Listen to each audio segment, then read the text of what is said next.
सुप्रभात बच्चों। मैं हिंदी अध्यापिका Priyanka Rawat.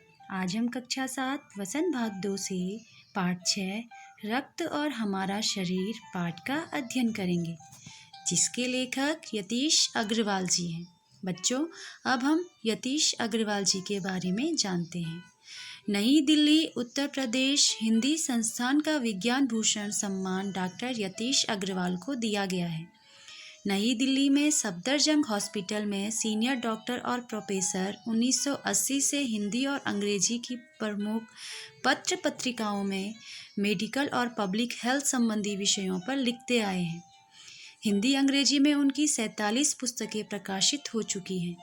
Foundation for detection of early gastric carcinoma Tokyo के international fellow doctor Agarwal WHO और कई नेशनल इंटरनेशनल संस्थानों के सलाहकार रह चुके हैं।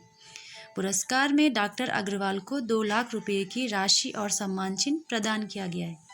बच्चों, आज हम रक्त और हमारा शरीर पाठ का भाग प्रथम पढ़ेंगे।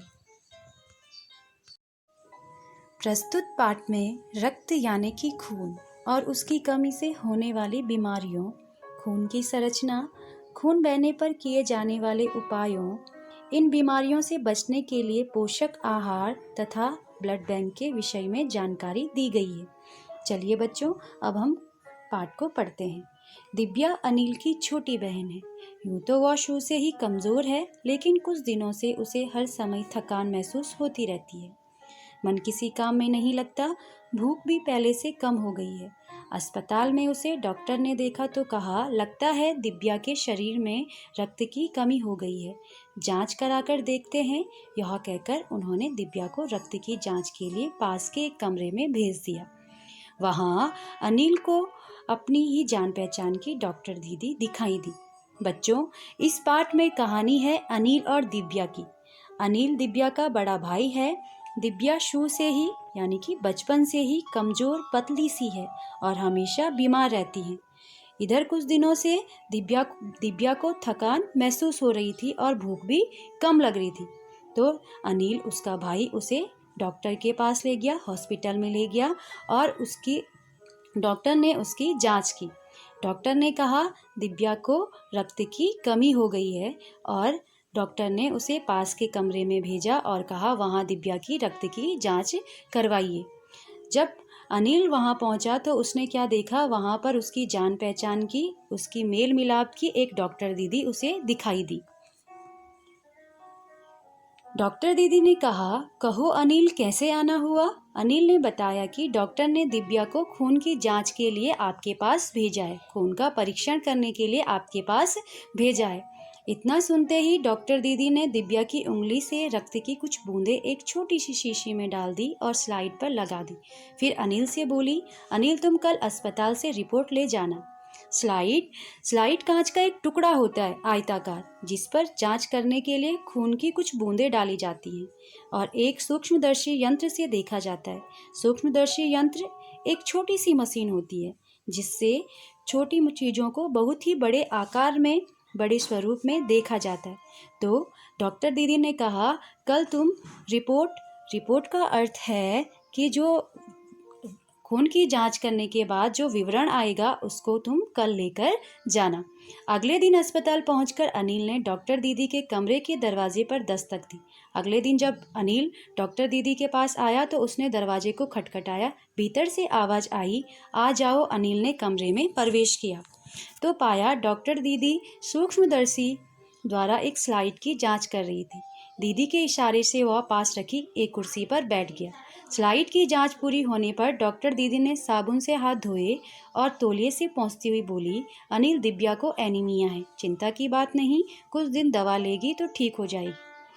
जब अनिल डॉक्टर दीदी के पास आया तो डॉक्टर दीदी सूक्ष्मदर्शी की सहायता से खून की जांच कर रही थी।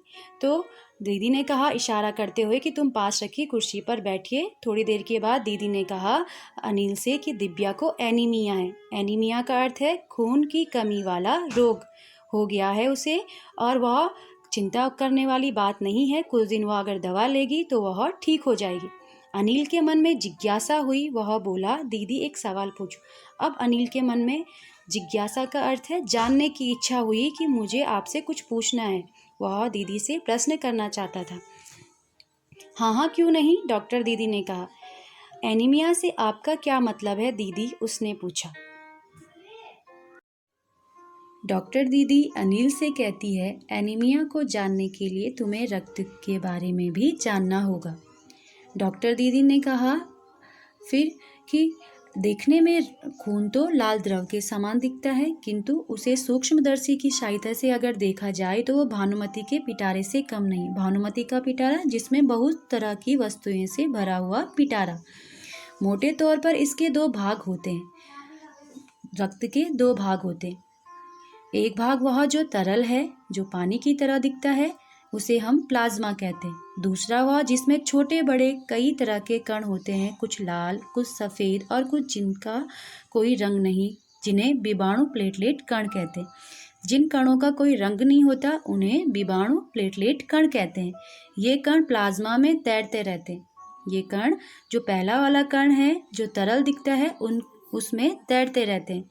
इतना कहकर डॉक्टर दीदी ने सूक्ष्मदर्शी के नीचे एक स्लाइड लगाई, उसे फोकस किया और बोली, देखो अनिल, सूक्ष्मदर्शी द्वारा कण तुम्हें दिखाई दे रहे हैं, ये हैं लाल रक्त कण।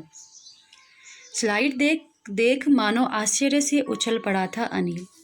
रक्त की एक बूंद में इतने सारे कण, इसकी तो वह कल्पना भी नहीं कर सकता था। वह बोला, इन्हें देखकर तो ऐसा लग रहा है मानो बहुत सी छोटी छोटी बालूशाही रख दी गई है। बच्चों, बालूशाही जो मिठाई होती है, उसका आकार भी आप चित्र की मदद से देख रहे होंगे, इसकी तरह होता है। वैसे ही खून प्लाज्मा में जो प्लेटलेट कण होते हैं वो बालूशाही की तरह दिखते हैं। हाँ दीदी बोली, लाल कण बनावट में बालूशाही की तरह ही होते हैं, गोल और दोनों तरफ अवतल। अवतल का अर्थ है बीच में दबा हुआ या गहरा होता है, यानी बीच में दबे हुए। रक्त की एक बूंद में इनकी संख्या लाखों में होती है। यदि हम 1 मिलीमीटर रक्त ले तो उसमें हमें 40 से 55 लाख कण मिलेंगे। इनके कारण ही हमें रक्त लाल रंग का नजर आता है। दीदी ने कहा अनिल से, जो हम रक्त देखते हैं, जो ये बालू की साई की तरह जो दिख रहे हैं, इन्हीं के कारण हमें रक्त का जो रंग है वो लाल नज़र आता है। ये कण शरीर के लिए दिन रात काम करते हैं। सांस लेने में साफ हवा से जो ऑक्सीजन तुम प्राप्त करते हो, उसे शरीर के हर हिस्से में पहुंचाने का काम इन कणों का ही है। इनका जीवन काल लगभग 4 महीने होता है। जो ये इनका जीवन काल होता है, यह कितने महीने का होता है? 4 महीने का होता है। और ये शरीर के हर हिस्से में, हमारे हर हिस्से में ऑक्सीजन पहुंचाते हैं। 4 महीने के होते होते ये नष्ट हो जाते हैं, लेकिन एक साथ नहीं। जब इनकी अवधि 4 महीने की हो जाती है तो ये नष्ट हो जाते हैं, फिर से नए कण बनते हैं। और यह एक साथ नहीं नष्ट होते हैं, लेकिन एक साथ नहीं नष्ट होते हैं, धीरे धीरे करके ये नष्ट होते हैं। कुछ आज नष्ट होते हैं, कुछ कल नष्ट होते हैं, कुछ अगले दिन नष्ट होते हैं। बच्चों, आज हमने रक्त और हमारा शरीर पाठ का भाग 1 पढ़ा। शीघ्र दूसरा भाग हम अगली वीडियो में पढ़ेंगे। धन्यवाद।